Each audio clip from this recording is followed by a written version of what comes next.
Hello, everyone, and welcome to another episode of the 3X Value Growth Podcast. My name is Carrie Sauls.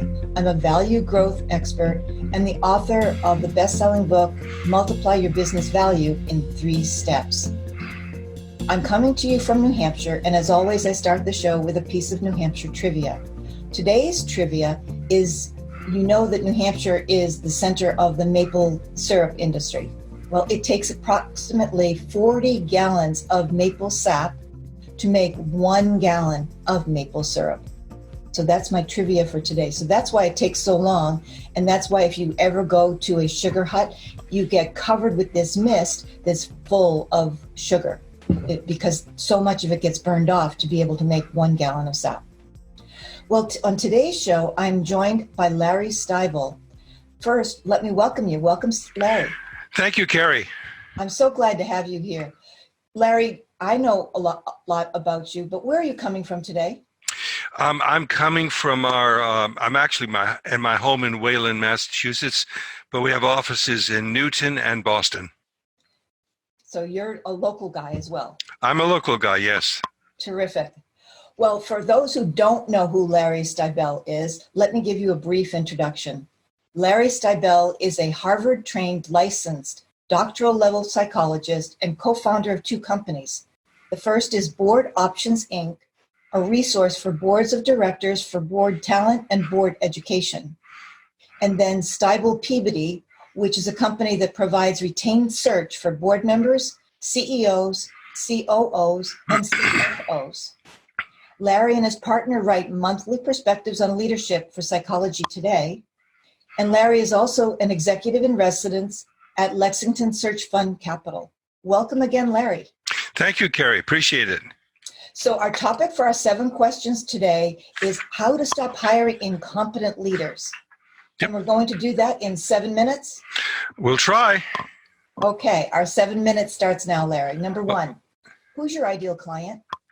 I would describe myself as bright, impatient, and curious, and I like to work with business leaders who are bright, impatient, curious. Now, I know in the New Hampshire, Massachusetts area, it's really, really easy to find people who are bright and impatient.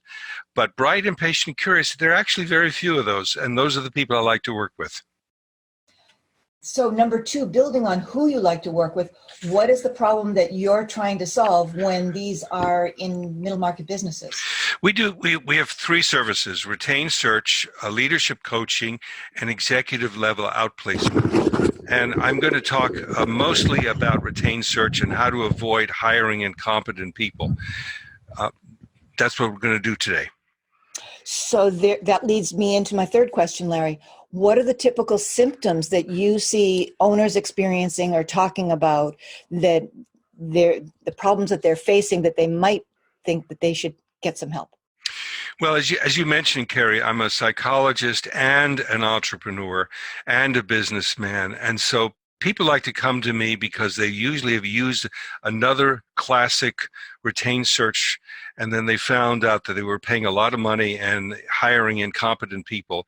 And they like the fact that we have a different business model.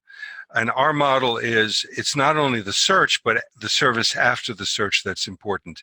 We have an 18-month warranty versus 12-month warranty in the industry. And the reason we give a better warranty is that we have a program called Platform for Success. After the search is done, we provide help to the candidate and to the owner to make sure that there's going to be a good fit. Here's why this is important. If you ask a candidate, we need someone who can hit the ground running. Can you do that? Every candidate will put their hand in front of their heart and they say, Larry, I was born with running shoes when I came out of my mother's womb. I can do this. And then I come and I say, yes, I'm sure you can, but you've never hit the ground running at this company. And I know the culture, I know the people better than you do. Now, in 2 or 3 weeks, you'll know them better than I do, but I can help you avoid really stupid mistakes in the first 2 or 3 weeks that you can't recover from. And that's our secret sauce. So your value add to the candidate actually makes the candidate even more valuable to the company so that they can start delivering and performing as quickly as they said they wanted to, or they said that they claimed that they could at the outset. Exactly, Carrie. Yep. That's huge.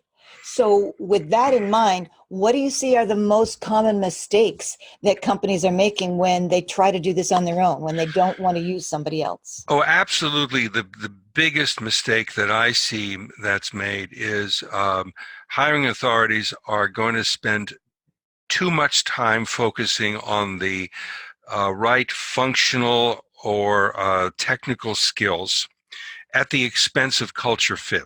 They verbalize culture fit is important, but actually when they start doing the interviews, they're really focusing, does the person have the technical skills and the functional skills and the industry skills that I'm looking for? And for so many of these companies, their culture is really what makes them great. Especially when you're looking at family businesses and smaller businesses.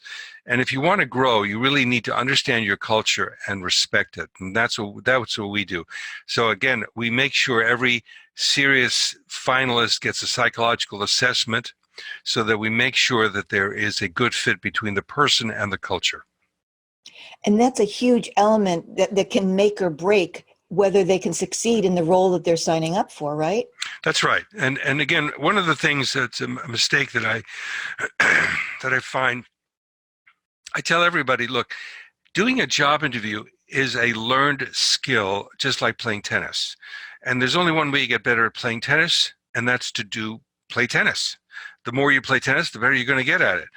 Well, because of the economy and the uncertainty and the short job tenure in the economy, you have a number of job candidates who are really, really good at doing job interviews.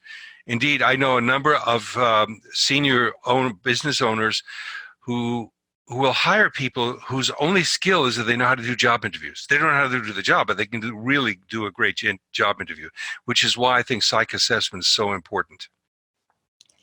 You just scared me with the idea that all they can do is a good interview and they can't deliver on the job. So that your psychological assessment actually becomes a clear foundation of what they bring to the table. Yeah, and that, every business owner, if they've been in industry long enough, will after a couple of beers talk about the people that they hired whose best skill was that they know how to do job interviews. So from your perspective, what's one valuable free action that you can suggest to our audience that they could implement on their own that will actually increase the value of their business? I'm going to give you two very fast. Number one is avoid group interviews. The dynamics of group interviews, on one hand, it saves time, but there's a cost. And the cost is, instead of finding the best candidate for your company, the dynamics of the group will find the least objectionable person for the group.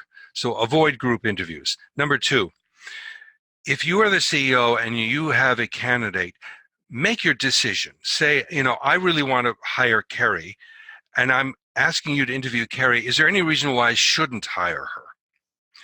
Don't give your subordinates or your direct reports Carrie and Larry and say, who of these two do you prefer, when the reality is you prefer Carrie's? Because what will happen is everybody's going to interview them not with the perspective of what's the best thing for the company. They'll interview them from the perspective of what's the best thing for me. And you may not get the best candidate. Plus, you're being duplicitous. If you're choosing between Carrie and Larry, and you really prefer Carrie, say so. Don't say I don't care. That's a piece of advice that to me comes from decades of School of Hard Knocks that we've learned, because it was old school that you always gave everyone a full range of candidates to interview all of them and then rank them and come to a consensus. I like what you're doing. It's much more direct and in favor of the company rather than the individuals, right. the interviewers. Yep. So question 6, Larry, is what's one valuable free resource that you can direct people to that will help them further, not just solve the problem, but do the right thing?